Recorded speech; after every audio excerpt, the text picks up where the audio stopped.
नमस्कार दोस्तों, welcome to sports engineer. दोस्तों, आज इस वीडियो में हम मार्च के स्पोर्ट्स करंट अफेयर्स को डिस्कस करने वाले हैं। मार्च में जो भी स्पोर्ट्स में बड़े इवेंट्स हुए हैं, उन सभी को आज इस वीडियो में हम क्वेश्चन आंसर्स के फॉर्मेट में डिस्कस करेंगे और इसके साथ-साथ इनकी एक्सप्लेनेशन भी देखेंगे ताकि आपके वो दिमाग में अच्छे से छप जाएँ। वीडियो शुरू करते हैं। पहला क्वेश्चन है, किस टीम ने 6 साल बाद 2023 में काराबाओ कप खिताब जीतने के लिए न्यूकैसल को हराया? इससे रिलेटेड है, सबसे पहले तो ये जान लीजिए। ये फुटबॉल से रिलेटेड एक टूर्नामेंट की बात हो रही है।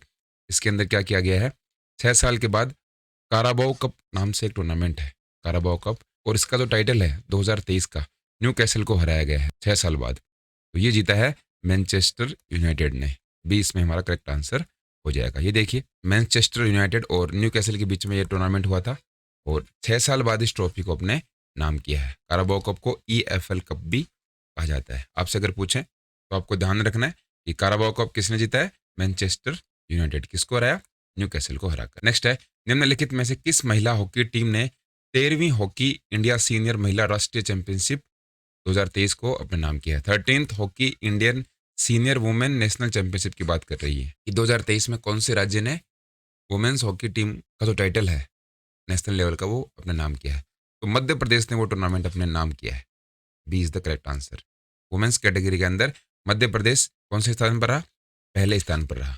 तीसरे स्थान के लिए झारखंड और हरियाणा के बीच में मैच हुआ और उसको झारखंड ने जीता और हरियाणा इसमें चौथे स्थान पर रहा। इस तरीके से हम देख सकते हैं कि जो hockey India senior women's national championship है वो कौन से नंबर की थी? तो वो 13वें नंबर की थी और इसको किसने जीता है? मध्य प्रदेश ने अपने नाम किया है। इन सभी बातों का आपको ध्यान रखना है।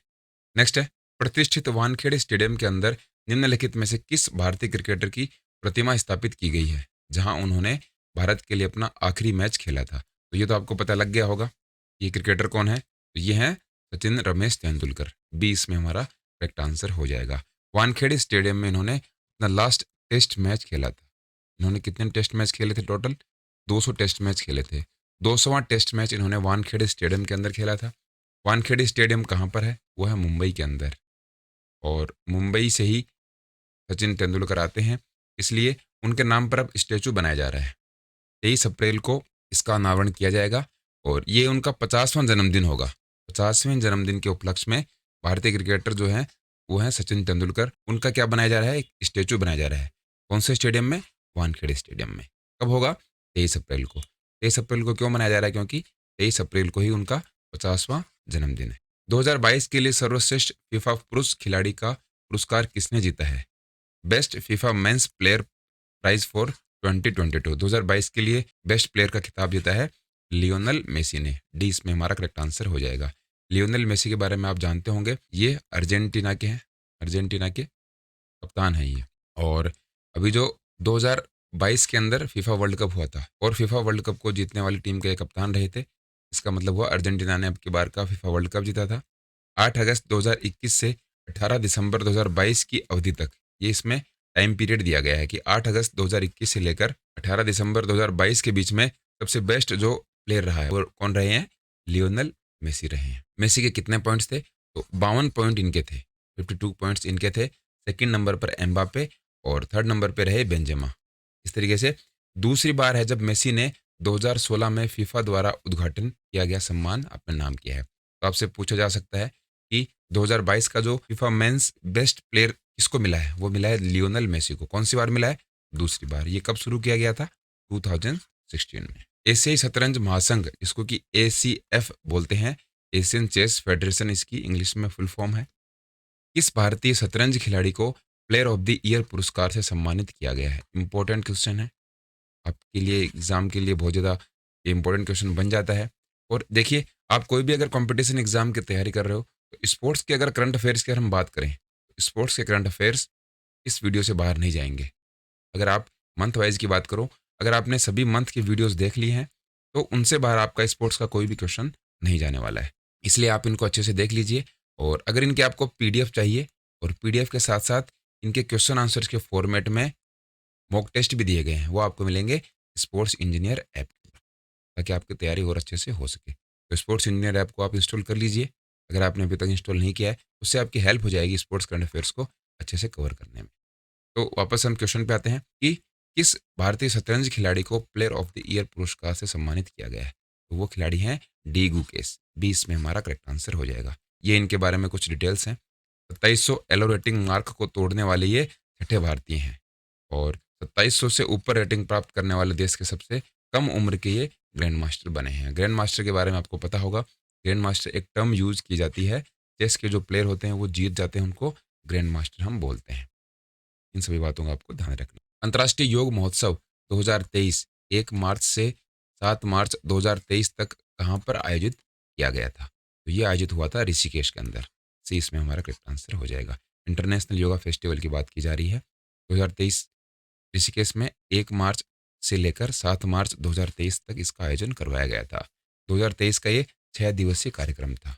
इन सभी बातों का आपको ध्यान रखना। दूसरी एएफआई राष्ट्रीय कूद प्रतियोगिता में पुरुषों की लंबी कूद में राष्ट्रीय रिकॉर्ड किसने तोड़ा है? देखिए, नेशनल रिकॉर्ड बन गया है मेंस लॉन्ग जंप के अंदर।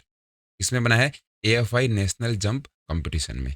ये काफ़ी इंपॉर्टेंट क्वेश्चन है, आपको पता होना चाहिए कि लॉन्ग जंप में अब नेशनल रिकॉर्ड किसके नाम हुआ है? तो वो हो गया है जैस्विन एल्ड्रिन के नाम। ए इज द करेक्ट आंसर। ये इनके बारे में डिटेल है। 21 साल के हैं जैस्विन एल्ड्रिन और अप्रैल 2022 में कोझिकोड में फेडरेशन कप के अंदर भारतीय टीम के साथी एम श्रीशंकर द्वारा निर्धारित 8.36 मीटर के जो पिछला इनका रिकॉर्ड था, इसको तोड़कर इन्होंने 8.42 मीटर की छलांग लगाई है। तो अब जो नेशनल रिकॉर्ड हमारा लॉन्ग जंप में है वो कितना हो गया है? 8.42 मीटर। इसका आपको ध्यान रखना। नेक्स्ट है, प्रतिबंधित एनाबॉलिक स्टेरॉयड का उपयोग करने के लिए ऐश्वर्या बाबू को राष्ट्रीय डोपिंग रोधी एजेंसी, जिसको हम नाडा बोलते हैं, नेशनल एंटी डोपिंग एजेंसी के द्वारा डिसिप्लिनरी एक पैनल द्वारा 4 साल के लिए प्रतिबंधित कर दिया गया है। अनुशासनात्मक इन पर एक कार्रवाई हुई है। एक पैनल था और उस पैनल ने अपनी रिपोर्ट देकर इनको 4 साल के लिए बैन कर दिया गया है। ऐश्वर्या बाबू के खेल के बारे में हमसे पूछा गया है कि ऐश्वर्या बाबू का खेल कौन सा है? तो ट्रिपल जंप के ये प्लेयर है। सी इसमें हमारा करेक्ट आंसर हो जाएगा। 4 साल के लिए इनको बैन कर दिया गया है। 25 साल के हैं ऐश्वर्या बाबू और स्प्रिंटर एस धनलक्ष्मी के साथ 2022 में बर्मिंघम कॉमनवेल्थ गेम्स से स्टेरॉयड के लिए सकारात्मक परीक्षण, मतलब ये पॉजिटिव पाए गए थे। और जब कोई भी प्लेयर डोपिंग में पॉजिटिव पाया जाता है, इसका मतलब है उसने डोपिंग का सेवन किया है और इसकी वजह से क्या है, उनको बैन कर दिया गया है। कितने साल के लिए? 4 साल के लिए उन पर बैन लगा दिया गया है। तो ऐश्वर्या बाबू के बारे में आपसे पूछ सकते हैं, उनका गेम आपसे पूछा जा सकता है। तो ट्रिपल जंप के वो खिलाड़ी हैं। इस टीम ने सर्वाधिक संतोष ट्रॉफी 2023 जीती है? देखिए, संतोष ट्रॉफी किससे संबंधित है? फुटबॉल से संबंधित। ये तो आपको पता होगा, सिंपल सा क्वेश्चन है। तो which team von most Santosh trophy? सबसे ज़्यादा संतोष ट्रॉफी किसने जीती है? तो वो जीती है कर्नाटक ने। डी इसमें हमारा करेक्ट आंसर हो जाएगा। ये देखिए, कर्नाटक ने सऊदी अरब की राजधानी के किंग फहद इंटरनेशनल स्टेडियम में मेघालय को 3-2 से हराकर संतोष ट्रॉफी राष्ट्रीय फुटबॉल चैंपियनशिप जीतने के लिए अपने 54 साल के इंतजार को समाप्त किया। इस क्वेश्चन में हमसे पूछा गया था कि सबसे लंबे टाइम बाद संतोष ट्रॉफी को कौन से राज्य ने जीता है? तो वो जीता है कर्नाटक ने। कितने साल बाद? 54 साल बाद। किसको हराकर? मेघालय को हराकर। इन सभी बातों का आपको ध्यान में रखना है। और इसके साथ साथ आपको ये भी ध्यान में रखना है कि 2023 की जो संतोष ट्रॉफी है वो कौन से राज्य ने अपने नाम करी है? तो वो है Karnataka. Season opening Bahrain Grand Prix को पोल पोजीशन से किसने जीता? ये देखिए, ये season opening Bahrain Grand Prix pole position की बात हो रही है और ये जीता है मैक्स वेस्टरपन ने। ये इसमें हमारा करेक्ट आंसर हो जाएगा। बहरीन में जीत हासिल की थी और पहली बार उन्होंने फॉर्मूला 1 ओपनर में भी जीत हासिल की है। आपको ये ध्यान में रखना है कि मार्च के अंदर कोई इवेंट हुआ था और इसमें मैक्स वेस्टरपन ने बहरीन के अंदर एक ग्रैंड प्रिक्स हुई थी। ये क्या है? रेसिंग से रिलेटेड एक टूर्नामेंट होता है। ये अपना नाम किसने किया है? मैक्स वेस्टरपन ने। 2022 के लिए BBC Indian sports women of the year का पुरस्कार किसने जीता है? बीबीसी हर बार एक स्पोर्ट्स वुमेन या फिर sports man of the year का चुनाव करती है। तो 2022 में ये अवार्ड किसको मिला है? वो मिला है मीराबाई चानू को। ये इसमें हमारा करेक्ट आंसर हो जाएगा। 2022 के लिए BBC sports women of the year, Indian sports women की बात हो रही है, वर्ल्ड लेवल पर बात नहीं कर रहे। तो इंडियन स्पोर्ट्स वुमेन के रूप में अब की बार मीराबाई चानू को चुना गया है। टोक्यो ओलंपिक के अंदर इन्होंने रजत पदक जीता था वेट लिफ्टिंग में। आपको पता होगा टोक्यो ओलंपिक्स में सिल्वर मेडलिस्ट ये वेट लिफ्टर रही हैं मीराबाई चानू। अभी जो हाल फिलहाल में टोक्यो ओलंपिक हुआ है उसके अंदर 28 साल की ये हैं और 2021 में भी इसे हासिल करने के बाद लगातार 2 बार पुरस्कार जीतने वाली पहली एथलीट बन गई हैं। इनको इससे पहले कब मिला था? 2021 के अंदर भी। फर्स्ट एथलीट हैं ये ऐसे करने वाली कि इनको लगातार 2 बार BBC Indian sports women of the year का अवार्ड मिला है। महिला विश्व मुक्केबाजी चैंपियनशिप 2023 के ब्रांड एम्बेसडर के रूप में किसको चुना गया है? किसकी बात हो रही है? वुमेन्स वर्ल्ड बॉक्सिंग चैंपियनशिप, इसके ब्रांड एम्बेसडर चुने गए हैं फरहान अख्तर। बी इसमें हमारा करेक्ट आंसर हो जाएगा। फरहान अख्तर एक्टर डायरेक्टर हैं और इनको वुमेन्स जो वर्ल्ड बॉक्सिंग चैंपियनशिप है उनके लिए ब्रांड एम्बेसडर के रूप में चुना गया था। नई दिल्ली में इंदिरा गांधी स्पोर्ट्स कॉम्प्लेक्स में 15 से 26 मार्च तक आईबीए इंटरनेशनल बॉक्सिंग एसोसिएशन महिला विश्व मुक्केबाजी चैंपियनशिप 2023 की मेजबानी हुई है और इसमें ब्रांड एम्बेसडर फरहान अख्तर। इतिहास में तीसरी बार है कि भारत मेजबान देश के रूप में सेवा कर रहा है। इसका मतलब इंडिया में तीसरी बार वर्ल्ड बॉक्सिंग चैंपियनशिप का आयोजन करवाया जा रहा है वुमेन्स कैटेगरी में। नेक्स्ट है, फरवरी 2023 के लिए आईसीसी महिला प्लेयर ऑफ द मंथ का पुरस्कार किसने जीता है? ICC women's player of the month के बारे में पूछा गया है कि फरवरी 2023 में किसको चुना गया। हम मार्च के स्पोर्ट्स के करंट अफेयर्स देख रहे हैं, इसलिए फरवरी महीने के हम मेंस और women's player of the month किसको चुना गया है वो देखेंगे। तो ये एस्ले गार्डनर को मिला है। डी इसमें हमारा करेक्ट आंसर हो जाएगा। ऑस्ट्रेलिया को दक्षिण अफ्रीका में अपनी पहली टी20 विश्व कप खिताब का सफलतापूर्वक बचाव करने में मदद करने के लिए शानदार प्रदर्शन करने पर एस्ले गार्डनर को ये अवार्ड मिला है। ध्यान में रखना आपको। तो इसमें आपको क्या बातें ध्यान में रखनी है? एक तो इनका नाम और इनकी कंट्री। तो इनकी कंट्री कौन सी है? ऑस्ट्रेलिया। ऑस्ट्रेलिया की हैं एस्ले गार्डनर।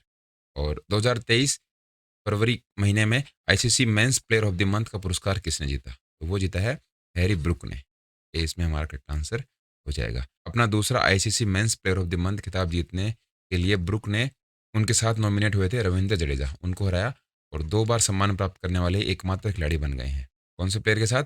बाबर आजम के साथ। तो आपको ध्यान में रखना है फरवरी महीने के लिए ICC player of the month men's category में किसको चुना गया है? Harry Brook.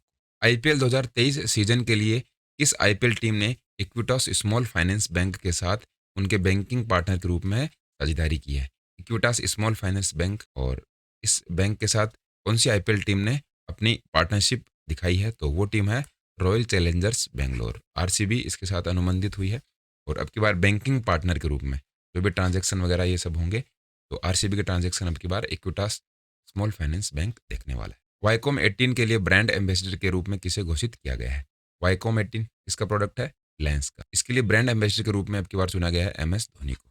बी हमारा इसमें करेक्ट आंसर हो जाएगा। वाईकॉम 18 ने डिजिटल स्पोर्ट्स व्यूइंग को बढ़ावा देने के लिए एमएस धोनी को अपना ब्रांड एम्बेसडर नियुक्त किया है। इसके साथ साथ आपको पता भी होगा कि जियो सिनेमा जो अभी टाटा आईपीएल चल रहा है उसको फ्री में दिखाने के लिए अपनी ऐप के ऊपर सर्विस दे रहा है। इसका मतलब हो गया जियो सिनेमा के ऊपर आप आईपीएल को फ्री में देख सकते हो। तो इसके लिए जियो बहुत सारे पैसे खर्च कर रहा है और उसी कड़ी में एमएस धोनी को उन्होंने अपना ब्रांड एम्बेसडर नियुक्त किया है। निम्नलिखित में से किस टीम ने ईरानी कप 2022-23 का फाइनल जीता है? ईरानी कप 2022-23 का फाइनल किसने जीता है ये हमसे पूछा गया है। तो वो जीता है रेस्ट ऑफ इंडिया ने, शेष भारत ने। सी इसमें हमारा करेक्ट आंसर हो जाएगा। किससे रिलेटेड है? ये क्रिकेट से रिलेटेड एक टूर्नामेंट ईरानी कप। शेष भारत मतलब जो खिलाड़ी इंडियन टीम में खेल सकते थे उनमें से कुछ अच्छे खिलाड़ियों को रेस्ट ऑफ इंडिया की टीम में रखा जाता है। ईरानी कप 2022-23 के फाइनल में टीम रेस्ट ऑफ इंडिया ने अपना दबदबा कायम रखते हुए भारतीय घरेलू टूर्नामेंट में अपनी 30वीं खिताबी जीत हासिल की। 30वीं बार ये जीते हैं और इन्होंने किसको हराया? मध्य प्रदेश को हराकर ये खिताब अपने नाम किया है। प्लेयर ऑफ द मैच आपको पूछ सकते हैं, यशस्वी जायसवाल इसके अंदर प्लेयर ऑफ द मैच या फिर मैन ऑफ द मैच रहे। हाल ही में टिम पेन ने घरेलू क्रिकेट से संन्यास ले लिया है। वह इस राष्ट्रीय टीम के पूर्व कप्तान थे। तो टिम पेन किसके थे? ऑस्ट्रेलिया के पहले कप्तान रहे थे। तो टिम पेन ने अब क्या किया है? रिटायरमेंट ले लिया है इंटरनेशनल क्रिकेट से। यहाँ पर इनकी डिटेल आप देख सकते हो। सऊदी अरब ग्रैंड प्रिक्स 2023 किसने जीती है? पहले हमने बात की थी बहरीन की। तो बहरीन तो जीती थी मैक्स वेस्टर्पन ने। सऊदी अरब किसने जीती है? वो जीती है सर्जियो पेरेज ने। इन दोनों का आपको ध्यान रखना है। एस से सऊदी अरब है और एस से इसका नाम है सर्जियो पेरेज। ये इनकी डिटेल है। मैक्स वेस्टर्पन ने 15वें स्थान से शुरुआत करके दूसरा स्थान हासिल किया। इसमें मैक्स वेस्टर्पन दूसरे स्थान पर रहे और बहरीन ग्रैंड प्रिक्स के अंदर मैक्स वेस्टर्पन पहले स्थान पर आए थे। इन दोनों में यही एक फर्क। भारत के किसने कतर बिलियर्ड्स और स्नूकर फेडरेशन अकादमी में खेले गए फाइनल में साथी देश ब्रिजेश दमानी को 5-1 से हराकर 100 अप प्रारूप में अपना एशियाई बिलियर्ड्स खिताब बरकरार रखा? तो वो एक ही खिलाड़ी हैं, वो हैं पंकज आडवाणी। इंडिया के सबसे बेस्ट प्लेयर माने जाते हैं अगर हम बिलियर्ड्स की बात करें और स्नूकर की बात करें तो ये आपको ध्यान में रखना है। QBSF Qatar billiards and snooker federation, ये एक अकेडमी है। यहाँ पर इन्होंने ब्रिजेश दमानी को हराया 5-1 से हराकर। इन्होंने कौन सा खिताब अपने नाम किया? 100 अप फॉर्मेट में एशियन बिलियर्ड्स टाइटल को रिटेन कर लिया है। रिटेन करने का मतलब है इनको ये अवार्ड पहले भी मिल चुका था, पहले भी ये इस टूर्नामेंट को ये जीत चुके। निम्नलिखित में से किस क्रिकेटर ने 2022 Christopher Martin Jenkins spirit of cricket award अपने नाम किया है? 2022 Christopher Martin Jenkins spirit of cricket award ये कौन से प्लेयर को मिला है? ये मिला है आसिफ शेख को। 20 में हमारा करेक्ट आंसर हो जाएगा। नेपाल के विकेट कीपर हैं आसिफ शेख। इनको एक T20 अंतर्राष्ट्रीय मैच के दौरान उनके खेल कौशल के लिए 2022 का ये अवार्ड अपने नाम करने का सौभाग्य मिला है। उन्होंने आयरलैंड के एंडी मैकबिन को रनआउट करने से इनकार कर दिया, जो गलती से गेंदबाज कमल एरी के द्वारा ठोकर मार दी गई थी। तो जो भी जज थे उन्होंने इंग्लैंड के जोस बटलर और बेन स्टोक की भी जमकर तारीफ करी थी। इसमें क्या हुआ था? आसिफ शेख नेपाल के विकेट कीपर हैं और उसमें क्या हुआ था? सामने से एक बैट्समैन आ रहे थे, इसको आजकल आईसीसी ने बैटर बोलना स्टार्ट कर दिया है। तो बैटर सामने से आ रहे थे, वो गिर गए थे। तो गिरने पर यहाँ पे जैसे कि विकेट्स रहती हैं, तो नेपाल के जो आसिफ शेख है उनके पास मौका था उनको आउट करने का, लेकिन उन्होंने उसको आउट नहीं किया। क्रिकेट को इसीलिए जेंटलमैन्स गेम बोला जाता है। उन्होंने आउट नहीं किया, तो ये स्पिरिट ऑफ क्रिकेट में एक अच्छी एग्जाम्पल उन्होंने सेट करी। इसकी वजह से उनको ये अवार्ड अपने नाम करने का मौका मिला। डीएनपी सलाहकार रिपोर्ट के अनुसार आईपीएल मूल्यांकन के साथ भारत का पहला यूनिकॉर्न था।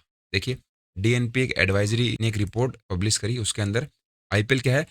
First unicorn with valuation. Valuation मतलब कितनी वैल्यूएशन का ये ब्रांड बन चुका है आईपीएल। ये बन चुका है $1.1 बिलियन। बहुत बड़ा नंबर होता है 1.1 बिलियन डॉलर। वो इंडिया का एक ब्रांड बन चुका है IPL, the Pioneer of Indian unicorns. Pioneer का मतलब होता है कि सबसे आगे है, इसको देखकर दूसरे ब्रांड सीख सकते हैं, दूसरे ब्रांड क्या है यूनिकॉर्न बन सकते हैं। तो ये वैल्यूएशन आपको ध्यान में रखनी है। 1.1 बिलियन हो चुकी है आईपीएल की वैल्यूएशन, और ये रिपोर्ट किसने पब्लिश करी है? डीएनपी एडवाइजरी ने। भारतीय पैरालंपिक समिति के वर्तमान अध्यक्ष कौन है? पैरालंपिक कमेटी ऑफ इंडिया के प्रेसिडेंट के बारे में पूछा गया है। काफ़ी इंपॉर्टेंट क्वेश्चन है, एग्जाम में इसके बारे में आपको पूछा जा सकता है। एग्जाम में नहीं भी पूछें तो आपको इसके बारे में पता होना चाहिए। तो वो है डॉक्टर दीपा मलिक। सी इसमें हमारा करेक्ट आंसर हो जाएगा। पैरा एथलीट हैं और भारत की एकमात्र महिला पैरालंपिक पदक विजेता हैं दीपा मलिक। इनको भारत की पैरालंपिक समिति के अध्यक्ष के रूप में चुना गया है। काफ़ी अच्छा एक डिसीजन है, क्योंकि जो प्लेयर खेल रहा होता है उसी को अगर प्रेसिडेंट की पोस्ट मिल जाती है तो उस गेम में वो अच्छा कर सकता है। ये एक अच्छा इनिशिएटिव है गवर्नमेंट के द्वारा।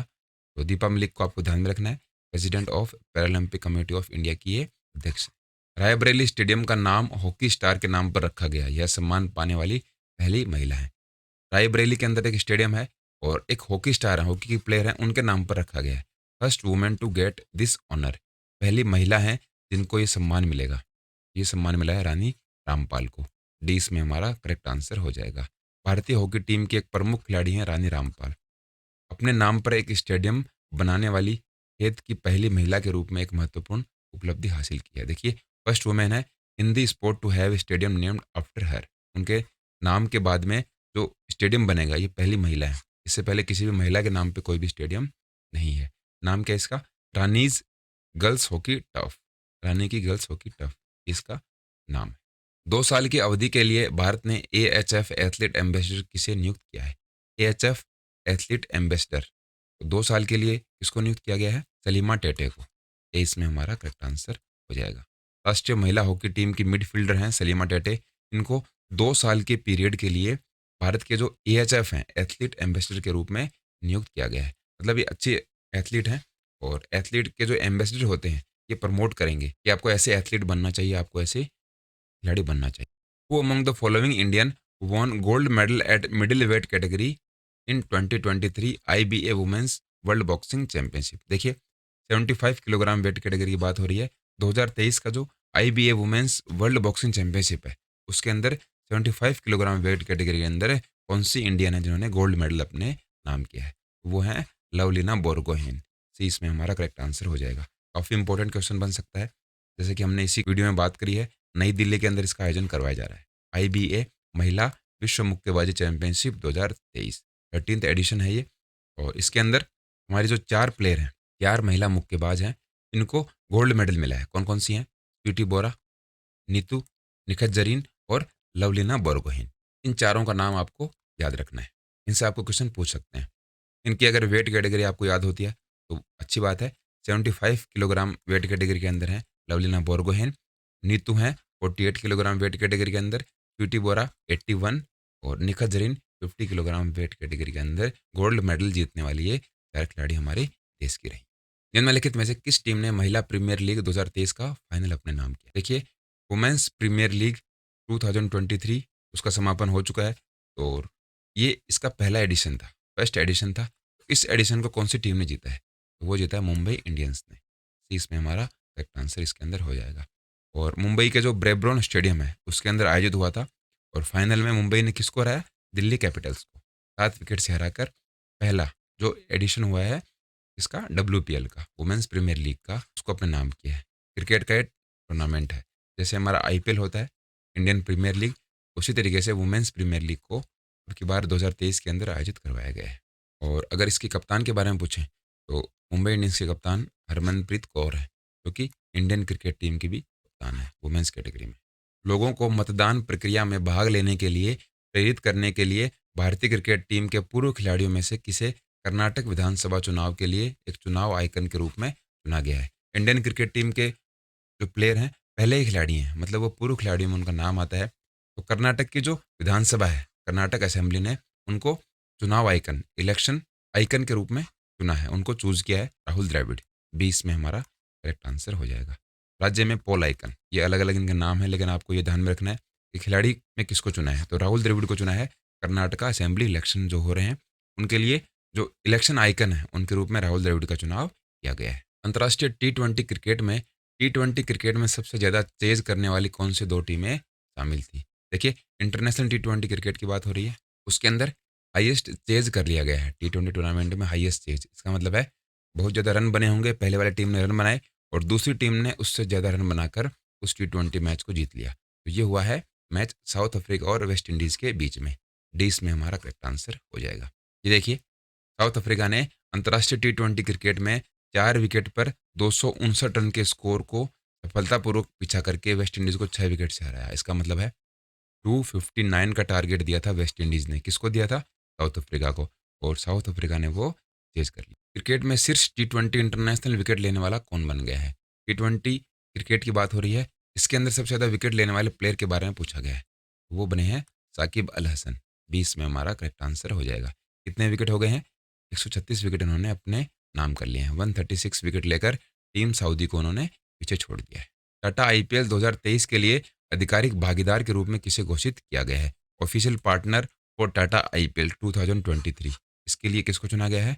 वो चुना है हर्बा लाइफ को। ए इसमें हमारा करेक्ट आंसर हो जाएगा। देखिए, बहुत सारे पार्टनर्स होते हैं, बहुत सारे स्पॉन्सर होते हैं, तो आपको अलग अलग इनका नाम ध्यान रखना है। जैसे कि IPL के अगर टाइटल स्पॉन्सर की बात करें तो टाइटल स्पॉन्सर है टाटा और ऑफिशियल पार्टनर है वो कौन है? Herbalife. ये इनके बारे में डिटेल दे रखी। Premier League hall of fame में किसे शामिल किया गया है? Premier League hall of fame इसमें शामिल किया गया है सर एलेक्स फर्ग्यूसन और आर्सेन वेंगर को। ए इसमें हमारा करेक्ट आंसर हो जाएगा। फुटबॉल से रिलेटेड इसमें बात की गई है, इंपॉर्टेंट नहीं है लेकिन फिर भी आप कोई नाम ध्यान में रखना है, एलेक्स फर्ग्यूसन और आर्सेन वेंगर। मार्च महीने में स्पोर्ट्स से रिलेटेड जो भी क्वेश्चंस थे वो इस वीडियो में हमने डिस्कस कर लिए हैं। और इस वीडियो की अगर आपको PDF चाहिए, और जैसा कि मैंने आपको वीडियो के बीच में बताया था, PDF के साथ साथ क्वेश्चन आंसर्स फॉर्मेट में आपको मॉक टेस्ट भी दे रखे हैं। कहाँ पर मिलेंगे? वो आपको स्पोर्ट्स इंजीनियर ऐप के ऊपर मिलेंगे। स्पोर्ट्स इंजीनियर ऐप आपको प्ले स्टोर पर मिल जाएगी, डिस्क्रिप्शन में उसका लिंक मिल जाएगा, वहाँ पर आप क्लिक करके और ऐप को इंस्टॉल कर सकते हैं और इसके साथ साथ इसकी PDF और मॉक टेस्ट देकर आप स्पोर्ट्स के करंट अफेयर्स को और मजबूत बना सकते हैं। फिलहाल इस वीडियो में इतना ही। जय हिंद।